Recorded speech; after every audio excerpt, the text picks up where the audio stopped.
So I've been very influenced by the regret minimization framework that Jeff Bezos has, and I think it's worked beautifully for me.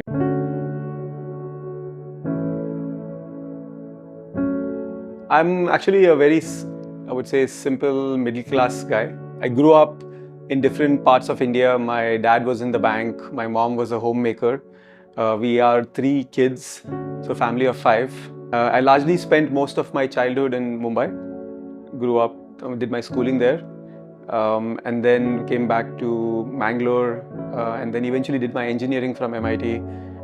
Got my first job in Infosys, which was a dream company in those days, and then moved to the US. It's been interesting that I've someplace always had this desire to be financially independent. I remember going to my dad's bank. He's had a branch in Mumbai, and whenever I had time, I was to go to his branch. And to keep me busy, he would give me a bundle of those 5 rupee notes back in those days, and I was supposed to count it. And so I would count each of the 5 rupee notes, and I would finish counting, and then I would start imagining, what if you had 10 of these? What if you had 100 of these? How much money will that be? And that has been something that has always driven me. Beyond tech, beyond the CTO role, or even previously at Amazon, what I've been doing on the side is very actively investing, very actively figuring out how to maximize my money.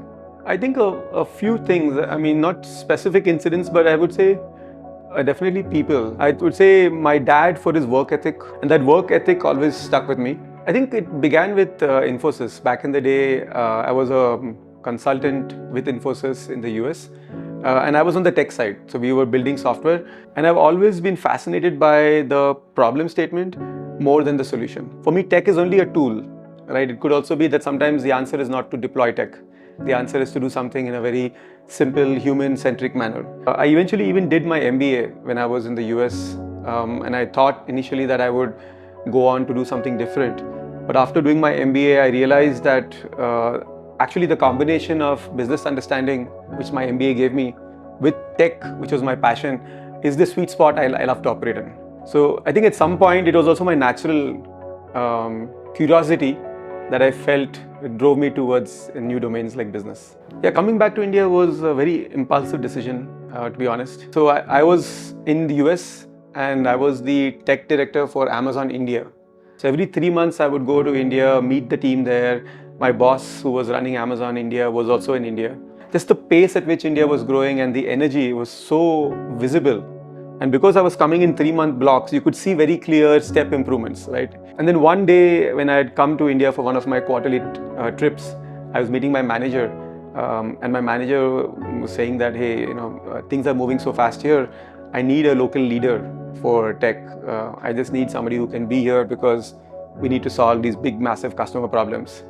And without thinking, I just said, Amit, I'll do it. So in October, we decided, I had that conversation with Amit.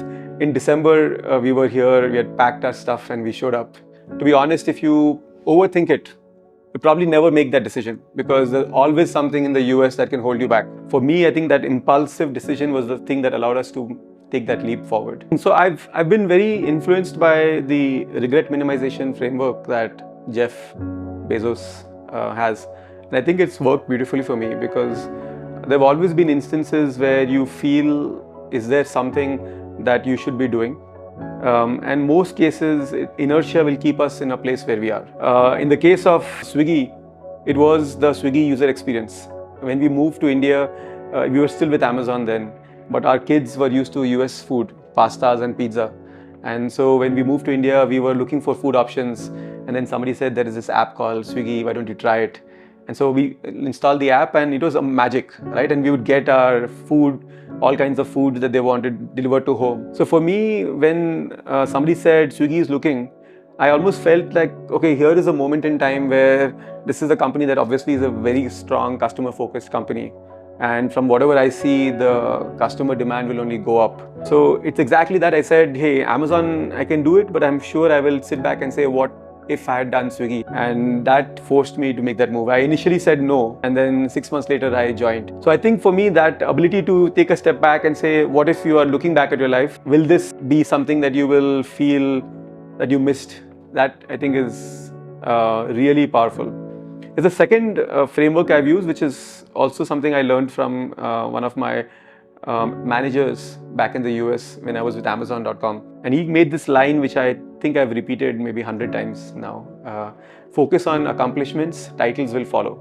So that is the second decision-making framework where I feel like if I take a big enough problem, even if I don't have anything to begin with, over time, if I solve that big enough problem, everything else will take care of itself. I've been in a few meetings with Jeff because we used to go do our annual operating plan review with him. One thing which is not talked about enough, it is the long-term commitment to customer obsession. And that is something which is very common because people feel I need to survive here and now, and then I'll come back to customer experience. I need to live through this hard time, right? Which is, I guess, very logical. But Jeff had this immense belief in the long-term, the long-term truth of customer obsession resulting into great business. He always spent the money to back up the customer obsession piece. And I feel that is something which is very hard for most people to do. But with Amazon, Jeff, for some reason, he had this immense belief, and he turned out to be right, that being long-term focused on customer obsession is really going to pay off. Yeah, so Swiggy was a great place. I think one of the things that really worked is Harsha. And so even before I joined Swiggy, we used to catch up and we used to have long dinner conversations. We've seen where when time comes to make decisions, either in terms of how much we charge the customer or how we give people returns or how we deal with discounts, I think we've always focused on saying, can we give customers great value? Can we give them the best customer experience, right? And that, I think, was like the single biggest thing which for me made it easy to work at Swiggy, because that leadership and the cultural values very closely aligned with the ones that I had come with. So when I look at Swiggy, I think a lot of the work we did was essentially building on some of the great work Harsha, Nandi and Rahul had already done. And it was about trying to say, this is a great foundation, how do we scale it? And then there was also this entire focus on saying, how do we make Swiggy more efficient as a business, even while we're providing a great customer experience? So there we had to invest in AI and say, can we squeeze out inefficiencies? So I think a combination of all those three things, expansion, new businesses, and AI, is really what the last 5 years has been for me at Swiggy. One of the things that I feel immensely proud about is the team that we've built at Swiggy. And for me, the team is not something about finding people who report into you. In some sense, it is like a table of equals. When I look at my own directs, basically there are people who have complementary skills to me. Second, I'm looking for people who bring passion to the table, which means that they need to be self-driven. They need to be as motivated about the problem as I am. And then also third, I'm looking for people who can actually be fearless in their approach. So for me, finding people who, one, brought complementary skills, and second, brought that extreme ownership or founder mentality were the two things I look for. So when you look at a leader, you want somebody who can, with 70% information, make a good decision. And that's what I call judgment, where without having all the facts, can they point the team in the right space? Because in a place like Swiggy or in a startup, most likely you will not have all the information and you have to move forward. So for me, the judgment, that's the third piece which I look for. It's something which I would say is hard to uncover. I started in Infosys in October 2000. My first salary was 16,000 rupees. My dad, because he was in the bank, so the first thing he did when I got my 16,000 rupees was, I think we made a 5,000 rupee NSC. So I've made a bunch of mistakes, especially because I've actually been very active. In some sense, I would say a few mistakes I've made is to be overactive in my investments. I think one of my big mistakes is overtrading, where churning the portfolio too often in the hope to find that next big one is something where I felt in hindsight, I've probably lost on that. My biggest mistake, you would say, is not holding on to Amazon stocks. I got Amazon stocks when they were valued at $70. Now it's 3,000 something. The good news is Amazon did very well. The bad news is I didn't keep any of the stocks. Unfortunately, I remember selling it at $100. I thought I was like a champ, that I made from 70 to 100. I like killed it, amazing, and I sold it. And I think we bought like a second-hand car or something with that money in the US. And then, of course, over the last so many years, it is now, I don't know, 50 times the return. So I think like people, it's very hard in hindsight to have patience It sounds very simple when we say it, but in the moment when you are living it, to be able to balance your active investments with like a passive investment, that's something that for me has been one of big learning. And one thing which I read about later on, which has actually helped me correct it, is something called the barbell strategy. This is Nicholas Nassim Taleb. He wrote the book on anti-fragility, and he talks about this, where your investment should be like a barbell. Like one end of the barbell, you have what is very basic, simple, passive investments that can give you as much as possible guaranteed return, and that should be where maybe majority of your money should be. And on the other end, maybe like 10% of your money you should keep in this form of investments, which will give you asymmetric returns. So 90% safe and steady, 10% in asymmetric returns, where you have a chance of maybe doubling, tripling, 10xing your money. I think this is one of those things where I feel it's so important for every individual, especially people who are starting out young, to have a very strong awareness about money management. That you can't only depend upon a job to be able to assume that you have salary. You have to have a parallel income stream.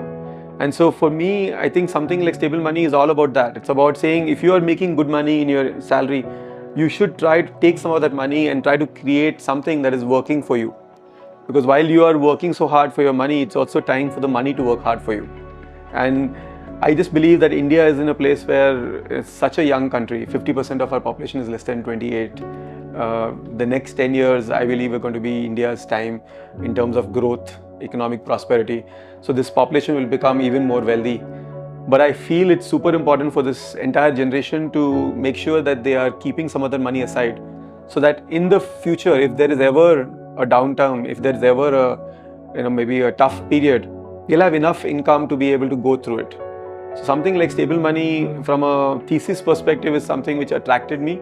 The combination of great founder with a thesis that I believed in is something which I felt is perfect here. I think everybody, in fact, should be also educated more about money management right from college, so that when they go out, they are all looking for products like stable money, and they're making sure that they are keeping their money safe and also letting it grow in a nice and maybe more low risk manner. I'm very passionate about this space, where I believe that there is immense value in helping people gain control over their money, so that long term they become financially independent. So the intent of money is not to keep it in the bank, but the intent of money should be to let people have the time that they can do whatever they want with their life, right? And time is something that you cannot replace. So with that passion, I'm also planning to get into the space of, I would say, wealth creation. The difference though between stable money and what I'm doing, as you said, stable money is that 90% of wealth. I'm looking at the 10%, where people who are actively looking to maybe take more high risk opportunities and want to be able to get access to those asset classes, trade those different asset classes. Can we build a platform for them where we can simplify the financial jargon around that? Can we provide the right amount of information at the right time so people can help them become better traders, better investors?